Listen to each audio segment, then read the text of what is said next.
Earlier this year, I was doing affiliate marketing, and there was this beta group, 100 people. It was run by a man that has the same name as me, Adrian, and he was going to let 100 people into his beta group to test his new course that was teaching us how to do affiliate marketing.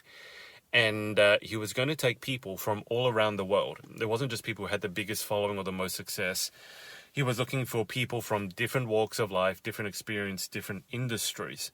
And Adrian is someone who has a lot of integrity, a lot of authenticity. So I've been following his TikTok, his socials for a while, and I really resonated with his message. And, it's one of those things when someone announces a course and it happens to just cross your attention at the perfect time, right? It's, oh my God, this is exactly what I've been looking for. Yes, I need to get in. So in order to be considered for the beta group, so 100 people, and you got to figure that this guy is someone who has hundreds of thousands of followers, right? It wasn't like there were going to be 100 people for 100 spots. There were going to be thousands of people, if not even tens of thousands of people, to try and fill those hundreds of spots.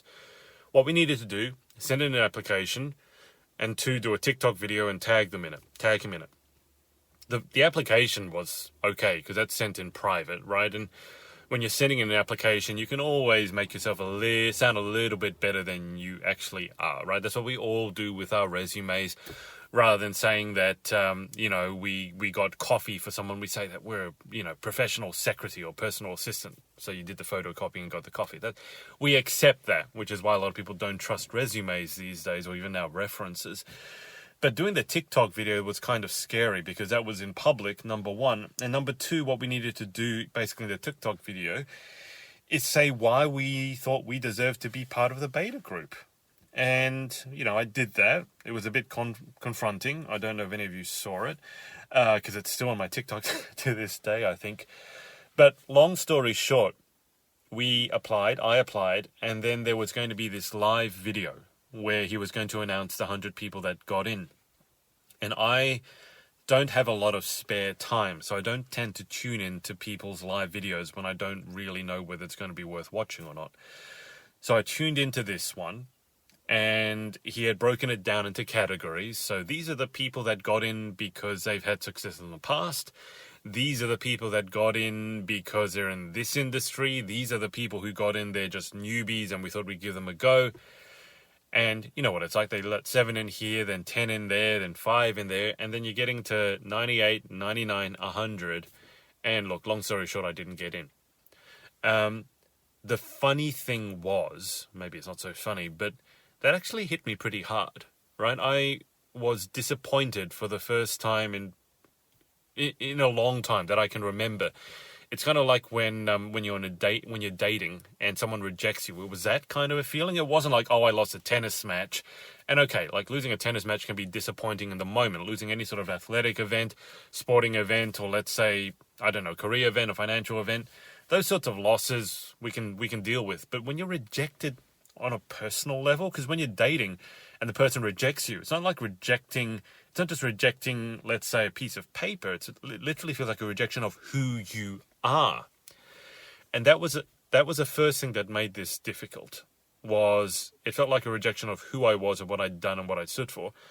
The second thing that made it very, very difficult, at least for me, was not really knowing why I didn't make it, right? I mean, there were certain, let's say they told you things they were looking for, but it's not like you got a mark and were told, oh, okay, you didn't get in because you didn't do so well in this category or you didn't do so well in that category.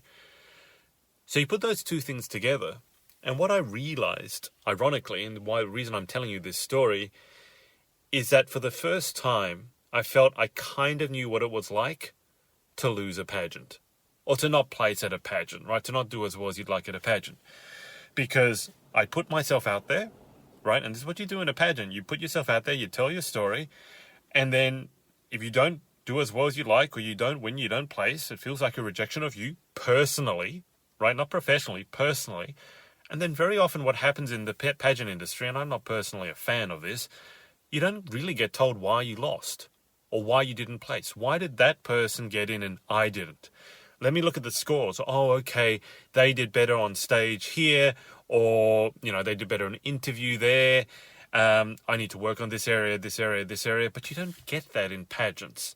And I didn't get that with this beta group. And it can be incredibly damaging to yourself and to your mental health, because you go inside and you begin to overthink, right? You begin to relive every moment of your pageant journey, and you go, oh, if only I'd done this, or only if I'd done that, if only I dyed my hair brown, if only I cut my hair short, if only I'd worn this dress, not that dress, if only I'd spoken with this coach, if only when I was at that event, if I'd spoken to this director, not that director, and you drive yourself crazy. And then if you're a typical overthinker, the problem is you begin overthinking your overthinking, because you know you shouldn't be overthinking, because you know that's bad. And now you start beating yourself up for overthinking. And that's even worse, because now you're not only overthinking, you're feeling guilty at the same time. And the issue is no one has ever thought their way out of overthinking, right? You can't think your way out of overthinking. You just need to stop. That personal rejection hits hard. It really does. As silly as it might seem to anyone else, right? If you tried to explain this to anyone else, they wouldn't understand. They'd just go, oh, you're being silly, just do it again. Or it's only a pageant, doesn't matter. No, that personal rejection hits hard. And then the double whammy of not knowing why you weren't picked, or why you didn't win, or why you didn't place, it makes it even worse. And especially when sometimes you look at things like, oh, that person got in, but she only raised £1,000 for charity, whereas I raised £2,000 for charity. So, at least at some of the objective things that I can look at, I did better in terms of being able to deal with the loss, right? And when I say deal with the loss, what I mean is you learn from it, you pick yourself up, and you're no longer really affected by it. My suggestion is this, and I've talked about this before. You need to be working on your life. And you need to have a life, a career, friendships, relationships that you're excited to go back to. Because if you don't do as well at a pageant as you'd like, and then you go back to your life, and you haven't crafted much of a life, not my judgment, but in your judgment of your life, you don't really like your career. Right, your friendship group's kind of okay, but you've had them for a long time, and they don't really push you. They're not really looking to achieve much. Your career, you're not that happy with. Let's say you're not in a relationship and you want one, or you are in a relationship and you don't want one, so that's not going so well. And you spend all your time working on your pageant, but you haven't spent any time really working on your life. You've put your life on hold for the pageant, and now you've not done as well at the pageant as you like, and you go back, you go to your hotel room, or you go to your bedroom, you sit down, and you have a bit of a cry, right? If you are going back to a life that excites you, right? You have a career that you love. You have friends who you love on every level. They're not just friends who tell you what you want to hear. They're friends that when you get around them, they make you want to be a better person. You have goals that you're excited to kick. Not just pageant goals, but goals in life, right? Career goals, health goals, whatever they are. If you have created that magnificent life that you're excited to go back to, you will process the pageant loss. Or in my case, I will process that missing out on that beta group a lot more quickly. And you don't have to have that life being perfect. That's not my point. But you want to be at least making some progress towards it. And then you'll be able to get back on the horse much more quickly and give it another go if that's what you decide to do.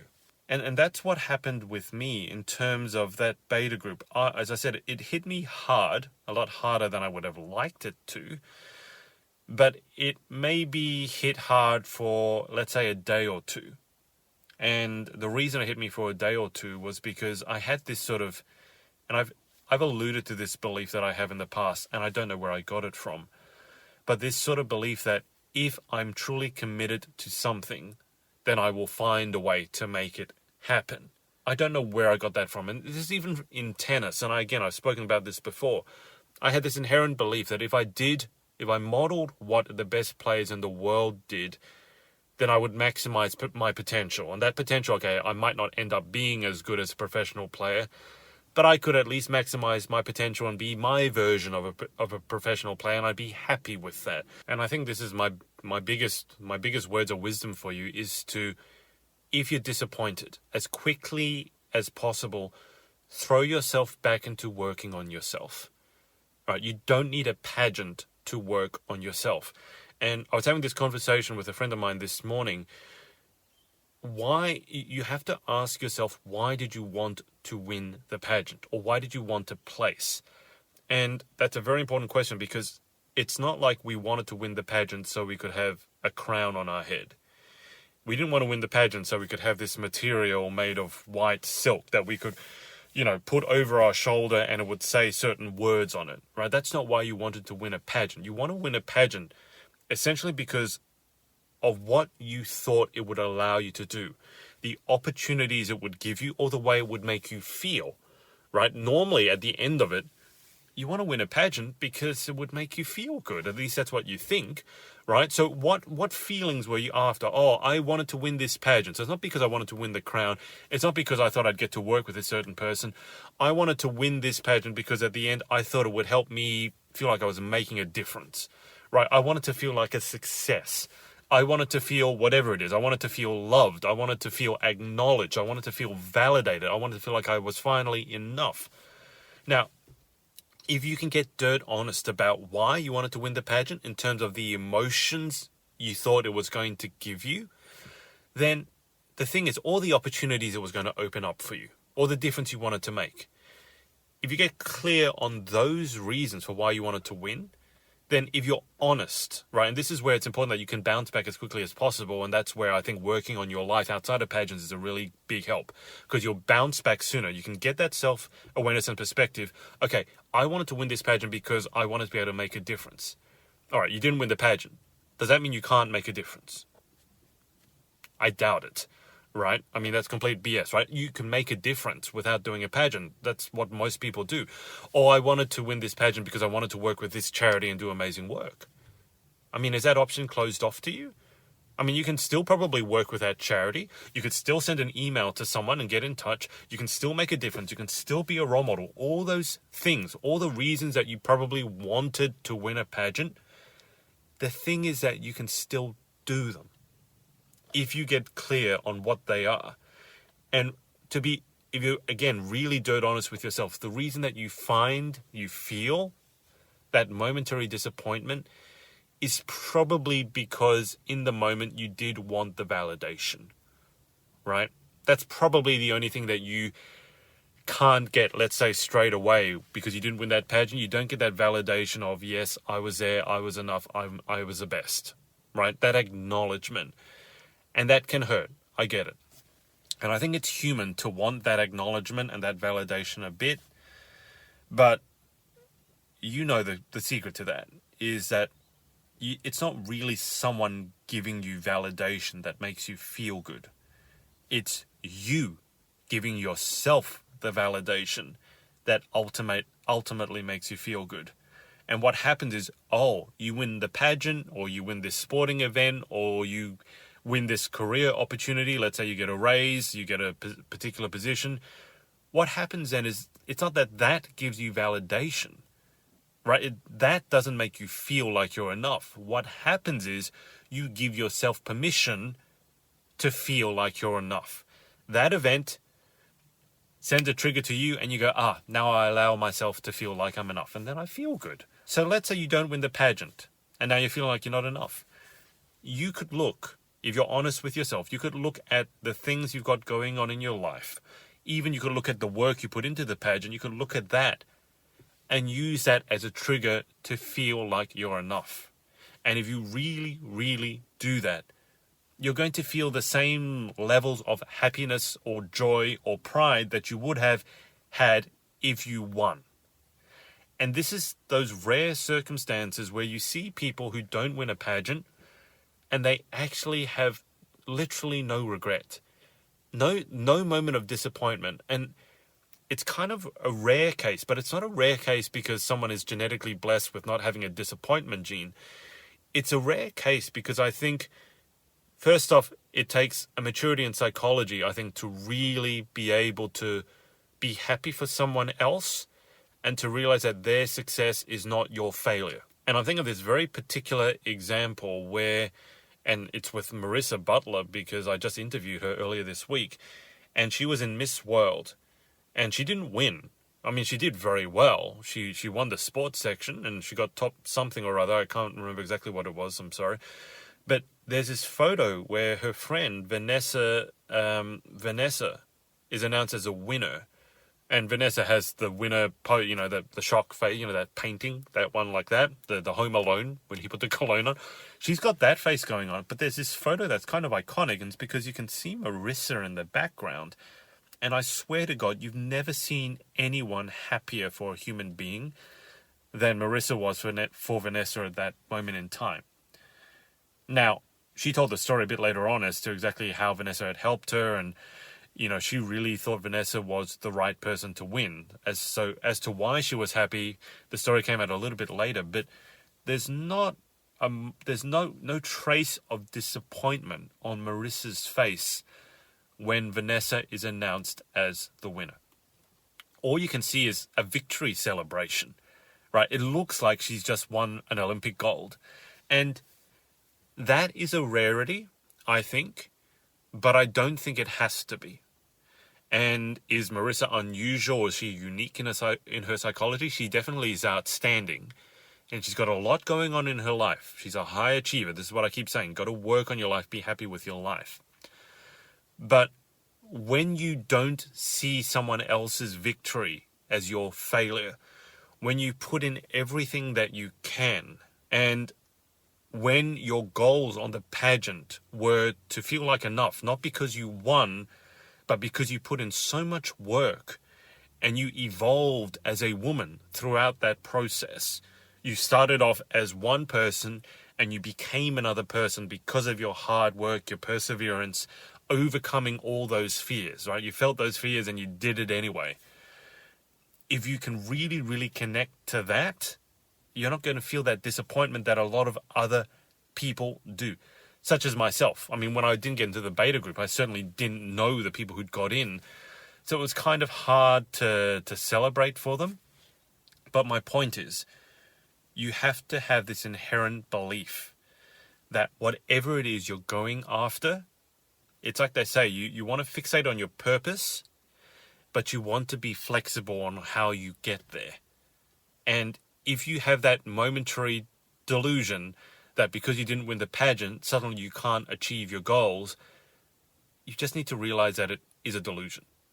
Your goals, no matter what your goals are, you can achieve them with or without the pageant. And if you say, oh, but my goal is to win Miss Universe and I didn't win Miss Universe, so that's not closed off to me. Yeah, your goal wasn't to win Miss Universe, though, as I said. What did you think Miss Universe was going to give you? An opportunity to work with, let's say, a modeling agency, an opportunity to do this trip, to do this, to do that, to make a difference. I will bet you, if you're honest and willing to do the internal work and not feel sorry for yourself, I will bet you can come up with 100,000 ways of still getting those things that you want in spite of the pageant. And look, to be completely honest, sometimes it's easier to do it without the pageant. Because when you do have that title, there are certain things that you can do, certain things that you can't do, a certain way that you have to be. And I'm not saying that's wrong, but that's the way it has to be, right? You're now held up as a role model, and there's certain things that you can't do, certain ways you can't act. When you don't have that title, sometimes you're freer to act. You don't need to get a director's permission or a director's checking to make sure everything is okay. So sometimes not winning the pageant could be the biggest blessing that you ever get. So those are just some thoughts on dealing with a loss. And as I said, me not getting to that beta group, I finally felt that I knew what it was like not to win a pageant. And it is because you put yourself out there personally, and sometimes you lose and you have no idea why. I get it. It can suck. But my advice to you is make sure you go back to working on yourself. My advice would be in the lead up to the pageant or before the pageant, it'd be better if you're in a good place. And if you're not really in a good place, at least be making progress towards being in a good place. But work on yourself. Work on not being happy, but being fulfilled. You're not going to be happy every day of your life. But if you can be fulfilled and find some deep meaning in your life, that's going to carry you through. And then if you really, really work on that, and you're invested in the journey, not the destination, and that's what I talked about when I talked about that book, Mindset, by Dr. Dweck, that growth mindset versus a fixed mindset, if you can fixate on the journey of becoming the woman that you want to be, then not winning the pageant, it's not going to be an end. All it is going to be a detour. And you probably, okay, that plan A didn't work out, but if you're honest about it, you'll have plan B, C, D, E through Z quickly. And if you have that life that you love, you find fulfilling, you're going to be able to get back on the horse and start going for your goals pretty quickly. Yes, you'll be disappointed for 5 minutes, 5 hours, a couple of days, as I was, but it's not going to be terminal. So in terms of dealing with a loss, that's my suggestion for you. I hope that helps. There are a lot of people out and about. They're all staring at me as usual. It seems like all I need to do to make people come out in public is turn on this camera, turn on my phone, start videoing, and everyone comes out. I swear to God, there was no one here before. Now there are people cycling up the street. There's a couple standing up there just in the middle of the road. I don't know why. But we've just come out of lockdown here in Sydney, so it's understandable. Like, all the kids are out and about coming to summer, so it's actually great to see. But that's how I would deal with a loss. And I say that as I feel some sort of empathy towards you guys now. I feel some sort of connection. I know what it's like to lose something that you really want, and it feels like a personal rejection, and you don't really know why, and then you overthink it. Those are my tips. Take care of yourself, and I'll see you in tomorrow's episode.